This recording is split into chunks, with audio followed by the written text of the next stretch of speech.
Oi, gente, tudo bem? Eu sou a Emanuele da Mustard e hoje eu quero conversar com vocês sobre o fato de não devemos confiar em pecadores.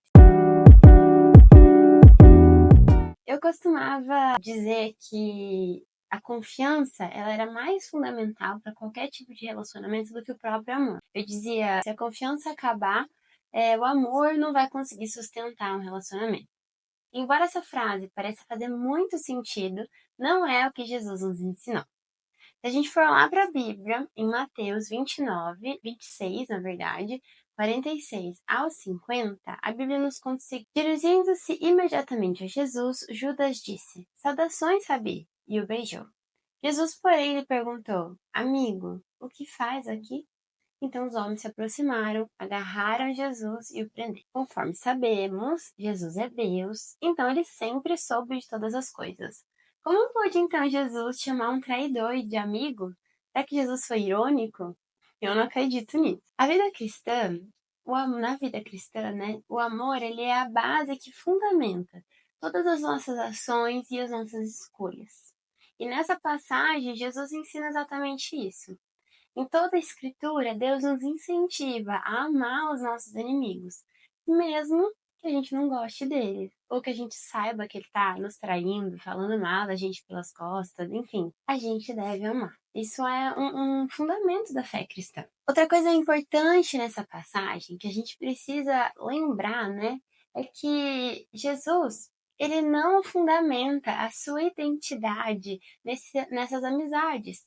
Jesus não fundamenta a sua identidade em um amigo, e é por isso que a traição desse amigo não fere Jesus, porque ele já tinha essa expectativa. O que eu quero dizer é o seguinte: essa frase talvez te incomode um pouco, mas é a mais pura realidade. A única coisa que podemos esperar de um pecador é que ele peque contra nós. E é claro que isso, né, a gente está aqui falando do outro, mas isso acontece com a gente mesmo. Se a gente parar para pensar na nossa vida, quantas vezes, mesmo não sendo a nossa intenção, nós acabamos ferindo, machucando alguém? Às vezes a gente ainda nem se tocou para pedir desculpa, outras situações a gente pôde ir atrás, pedir perdão. Por quê? Porque nós somos pecadores.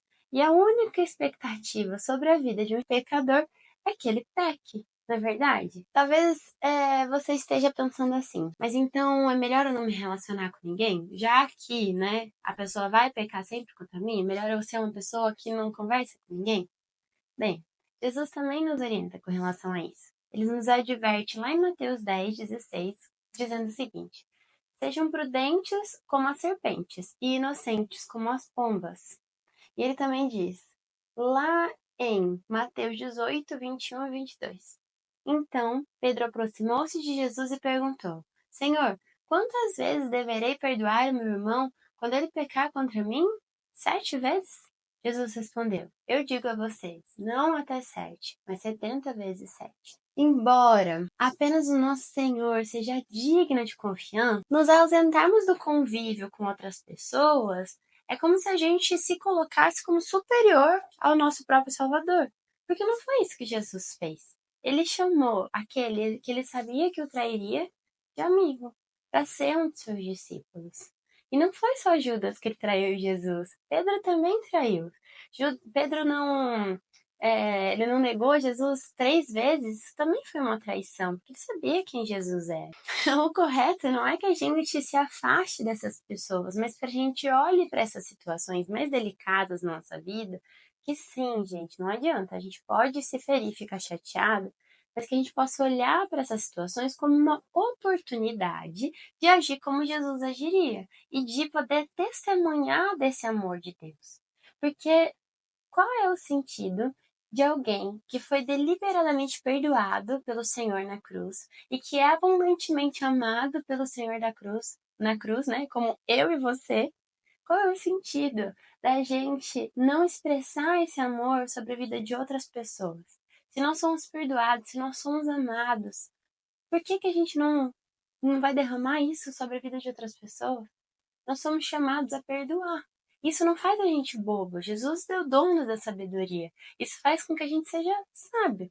E essas ações, essas respostas que a gente pode dar para essas amizades, né? Vou continuar chamando de amigos, mas essas pessoas que são nossas amigas, mas que nas nossas costas falam mal da gente, ou que desejam o nosso mal, que nos invejam, a resposta a essas ações, quando a resposta a essas ações dos nossos amigos for o amor, nós estaremos gerando testemunho do amor de Jesus. E a gente vai estar ali plantando semente sobre a vida dessas pessoas.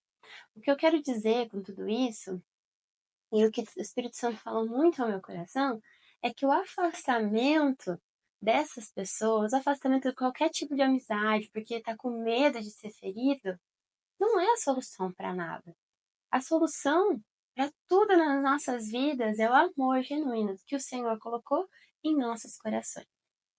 Uma coisa muito importante, né, sobre todo esse assunto, e que eu gosto de lembrar sempre para vocês, é que a primeira pessoa que é confrontada com a palavra que o Espírito Santo me dá para escrever e falar aqui para vocês, sou eu mesma. Eu até, enquanto o Espírito Santo falava, eu lembrei de que eu tive uma amiga na faculdade que a gente era unha e carne, assim, a gente fazia tudo juntas. A gente ia para a mesma faculdade, né? Óbvio, depois da tarde a gente ia para o mesmo estágio, à noite a gente fazia o TCC, e assim, era difícil ver uma sem a outra.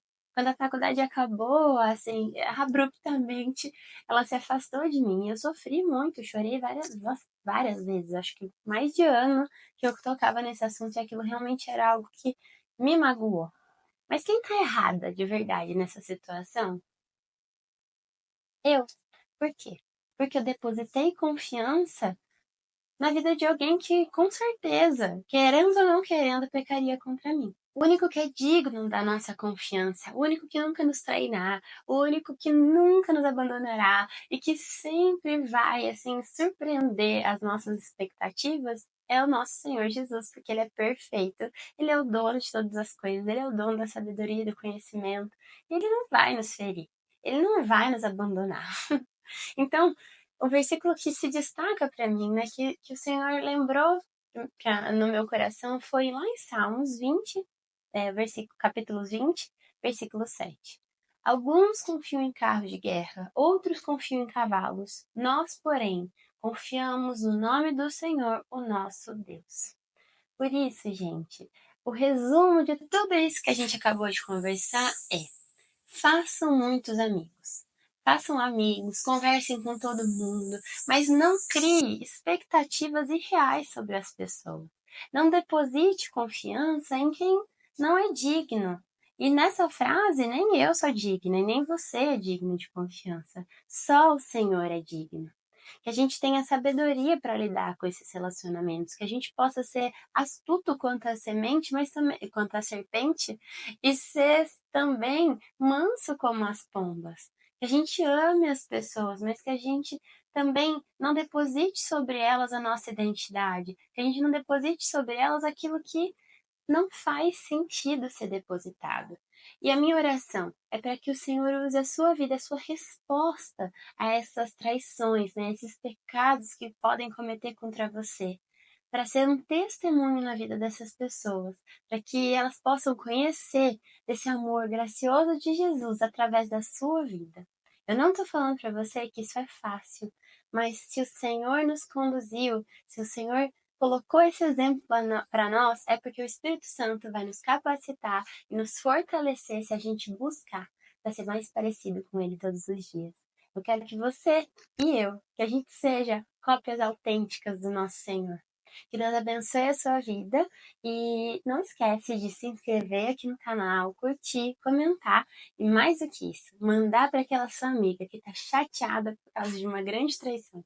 Deus te abençoe. Um beijão.